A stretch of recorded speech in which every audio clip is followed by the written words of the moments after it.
bawat isa na tumanggap sa ating Panginoong Jesus. Palakpakan po natin minsan pang ating makapangyarihan na Panginoon. Hallelujah! Maraming salamat po sa buhay ng bawat isa at sa buhay ng ating mga kapatiran na kinig sa salita ng Diyos. Tunay ba kayo na ay nakinig? Nakinig po ba kayong tunay sa ating pastor? Amen. Amen. Ano ang pamagat ng kanyang preaching? Ano ang kanyang main verse? John 3:16. John 3:16. Ano nga ang pamagat ng kanyang preaching? Salvation. Oh, salvation. Amen. So, maraming salamat po sa buhay ng ating Kuya Elino na nagpagamit sa ating buhay ng Diyos para maghayag ng kanyang salita. Ngayon po, tutungo po tayo sa ating pagbibigay. Amen. Are we excited to give? Amen. Amen. Di ba sa pag nag-word ako, sinasabi ko, are we excited? Are we ready for the Word of God? Pero ngayon na tayo ay magbibigay, ang tanong ko, are we ready to give? Amen. Handa na po ba tayo na magbigay sa Panginoon? Pero bago ang lahat, I will give you an encouragement para tayo ay ma-encourage na magbigay sa Panginoon. Amen. In the book of 2 Corinthians, chapter 9, verses 6 to 7. Sabi dito, but I say this, he which soweth sparingly shall reap also sparingly. And he which soweth bountifully shall reap also bountifully. Every man according as he purposeth in his heart, so let him give, not grudgingly or of necessity, for God loves a cheerful giver. Amen? Dito sa ekonomiya ng mundo, or specifically sa ekonomiya ng Pilipinas, lahat pinapatong-patong na ang mga tax, di ba? Lahat dito sa sistema ng mundo, kapag ka ikaw ay nagbibigay, talagang bigayan. Wala na yan sa iyo. Nabawasan ka. Di ba? Ganon yon dito sa mundo. Pero sa ekonomiya ng Panginoon at kung sa sistema ng Panginoon, kapag ka ikaw ay nagbibigay, ikaw ay mapupunan. Hindi ka mawawalan. Kahit ka ikaw ay nabawasan, ikaw ay mapupunan. Ganyan po, baliktad po ang sistema ng mundo sa sistema ng Panginoon. Amen. So, sino po dito ang gustong mapunan? Amen. Amen. Everybody, lahat tayo, gusto natin na ayaw natin na nagkukulang tayo. Gusto natin na napupunan tayo, di ba? So, ang prinsipyo dito sa salita ng Diyos, dito sa 2 Corinthians, dapat tayo ay nagbibigay. Nagbibigay ng kung ano ang ibibigay mo, yun din ang babalik sa iyo.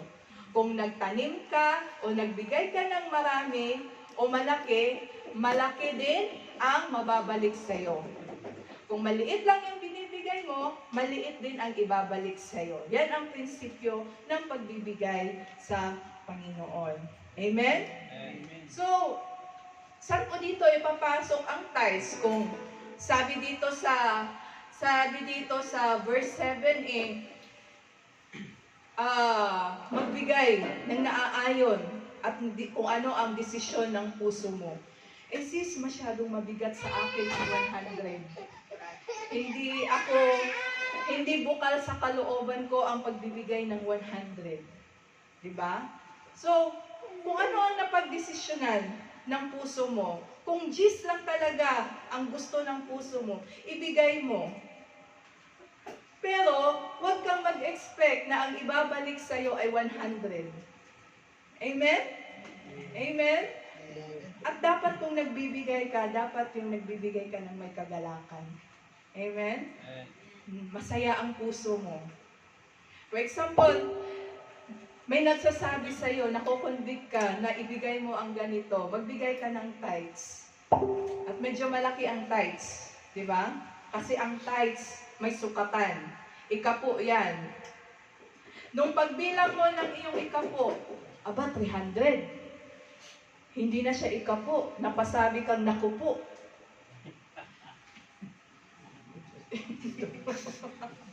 No. Yung ikapo mo, naging nakupo. Di ba? Pero ang sabi dito, ang grasya ng Panginoon ay higit. Di ba? Kung magbibigay, it is called a sacrificial giving. Kung magbibigay ka lang din, kung magbibigay ka ng walang purot sa puso mo, hindi mo masasabi yan na totoong pagbibigay. Amen. Amen? Dapat nagbibigay tayo ng totoong may purot sa puso mo na, Lord, malaki na to, amount na to, Lord. Pwede na to, pangbayad, makakasalba na to sa akin, sa kuryente, sa mga bills ko, sa mga utang ko, pangbayad ko, kay ganyan-ganyan. Pero Lord, masakit, pero ibibigay ko ito.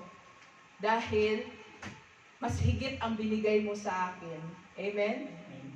Sabi nga dun sa study, na kapag ka ikaw daw ay nagising, pagising mo sa umaga, buhay ka pa, may bubong ka, at may nakakain ka, you are more rich than anyone. 10 times richer than anyone sa labas. Di ba? Yung iba dyan, example yung mga pulubi. Di ba? Nabubuhay sila, wala silang bubong. Nakikitulog lang sila kung kahit saan. Tapos nung nilimos pa sila, maghahanap pa sila ng mga pagkain kung sino magbibigay sa kanila. Pero ikaw, you are more blessed kasi nakahiga ka, nagising ka, buhay ka pa, komportable ka sa higaan, may aircon ka pa, pagpunta mo sa kusina, may makakain ka, may natitimpla kang kape, you are 10 times more rich than anyone else. So, bakit hindi natin ibigay ang nararapat sa Panginoon? Amen? We should give more to God. So, are we ready to give our tithes and offerings to the Lord? Amen. So, reminders lang po, God loves a cheerful giver. Magbigay po tayo ng may kagalakan sa puso natin. Amen. So, magbigay po tayo.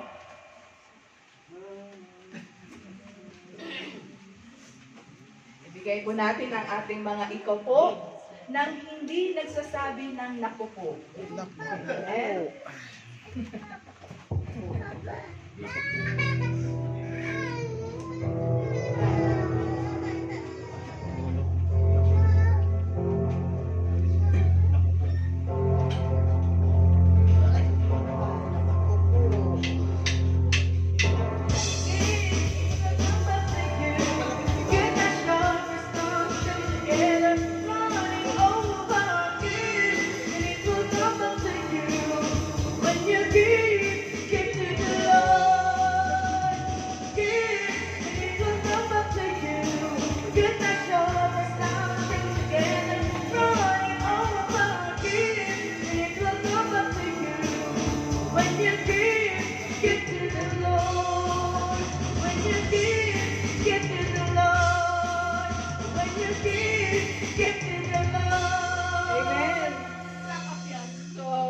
Binigay po natin ay para sa Panginoon. Binibigay po natin to, hindi para sa pastor, hindi po natin to binibigay para sa simbahan, but we give to the Lord. Amen? So, ipag-pray po natin ang ating mga kaloob. Father in heaven, we thank you, Father God, for the blessings, Lord God, for the provision na binigay niyo sa iyong mga kaanakan, Lord God. Lord, salamat po, Lord God, sa bawat araw na binigay niyo sa amin, Lord God, nga kami ay binigyan niyo araw-araw ng pagkakataon, Lord God, na mabuhay. Araw-araw po na-experience po namin ang iyong kaawaan, na-experience po namin ang iyong pag-ibig, at ang iyong katapatan, Lord, sa amin, Lord God, ay walang hanggan, Father God. Lord, maraming beses, Lord God, at marami kaming pagkukulang. Maraming beses, Lord God, na kami ay nagkulang sa iyo, Lord God, pero Lord God, ikaw ay hindi nagkulang. Lord, ikaw ay tapat kailan pa man, Lord God, hindi ka nagbabago, Lord God. And Lord, I just pray, Lord God, na ibalik niyo po ito, Lord God, sa aking mga kapatiran, Lord God, kung ano ang napagdesisyonan ng kanilang puso, Lord God. Lord, this is just money, Lord God, and whatever the amount, Lord God, hindi po niyo po ito tinitingnan, malaki o mahalaga, ay malaki o maliit, ikaw po ay tumitingin sa puso ng bawat isa. Lord, bless their hearts, Lord God, that decided to give to you, Father God. Bless niyo po ang pamilya ng bawat isa. ang bawat mahal sa buhay namin, Lord God, na nasa Pilipinas, Lord God, proteksyonan niyo po sila, Lord God. Ilayo niyo po sila sa kapahamakan, Lord God. Bigyan niyo po sila, Lord God, ng maayos na kalusugan, Father God. Maging man po, Lord God, ang aking mga kapatiran, Lord God, na nagtatrabaho dito, Lord God. Lord, punuan niyo po ang mga pangangailangan ng bawat isa, Lord God. Lord God, namumblema man sila o may mga worries sila, Lord God, sa financial, sa pamilya, Lord God. Lord, ikaw po ang magpuno nito. Katagpuin niyo po ang kanilang pangangailangan, Father God. Ikaw po, Lord God, ang magbigay, Lord God, kung anuman ang kanilang hinihingi, Lord God, at kung anuman ang dinidesire ng puso nila, Lord God. Lord, ikaw po, Lord God, ang Diyos na gumagawa ng milagro, Lord God. Walang imposible sa iyo, Lord God. Kung anuman ang hingin na iyong mga anak, Lord God, basta hingin namin to sa iyo, Lord God, at sa pangalan ng Jesucristo, Lord God, ito ay iyong ibibigay. So, Lord God, I pray that you will bless my brothers and sisters, Lord God, sa araw-araw, Lord God, at sa mga dinidesire ng puso nila, Lord God.